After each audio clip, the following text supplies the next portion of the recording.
और समय के साथ देखा जिंदगी में दुइये गो सच्चा मित्र होलन, एक परछाई और दूसरा आईना। क्योंकि परछाई हमेशा साथ निभाता है और आईना हमेशा वर्तमान दिखाता है। आइए भूमिका में भाव है कैसे।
अखाड़े पहलवान कुंदन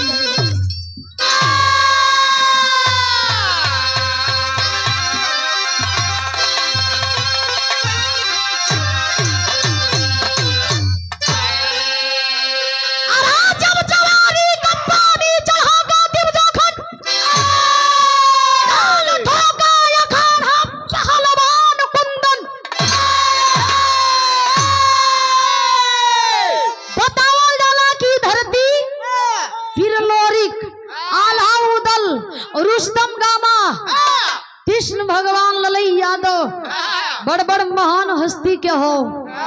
ए भैया जहाँ के धरती इतिहास रचले काल गईल बा की जोड़ा दुनिया में कोई का लगन नहीं भारत के धरती पर।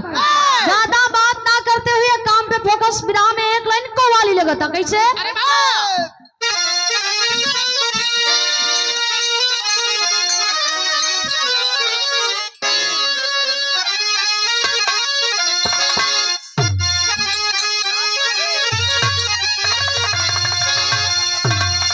देखा देखा आनंद कंद सचिदानंद भगवान कृष्ण यदुकुल हंस जिनकरे बांसुरी से भैया जब तेरी देवे तो लोग मोहित हो के भागल चले आवे।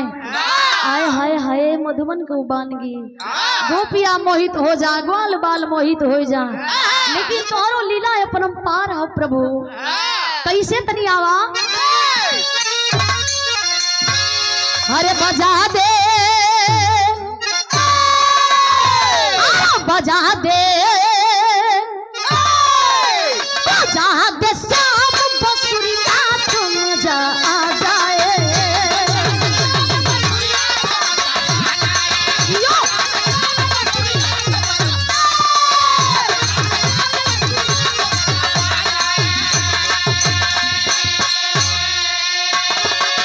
बजा दे शाम बसुरिया तुम जा आ जाए आ जाए आ जाए। हिला दे हिला दे हिला के पकड़ कमरिया तो मजा आ जाए।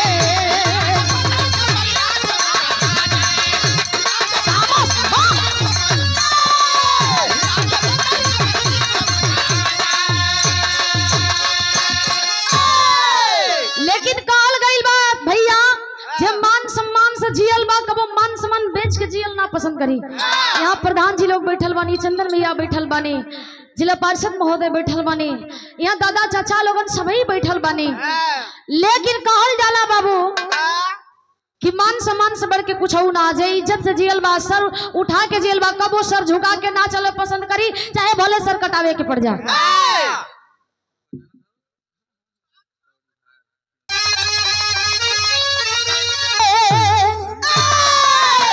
बचा ले बचा ले साले अपनी मिट्टी का मर्द कोई बचा ले साले अपनी जिया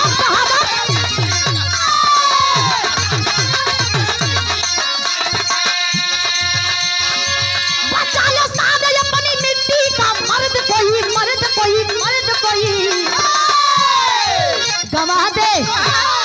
दवा दे जान भले करके दर्द बोली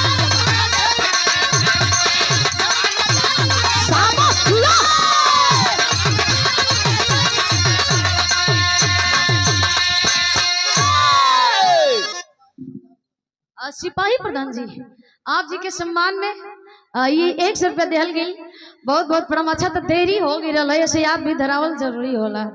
क्या बात है आप जी सिपाही प्रधान जी फगुइया से आप जी के सम्मान में 100 रुपया दे के आशीर्वाद दिहल गई बहुत बहुत प्रणाम बहुत बहुत धन्यवाद बा। याद धरावल जरूरी होला काहे की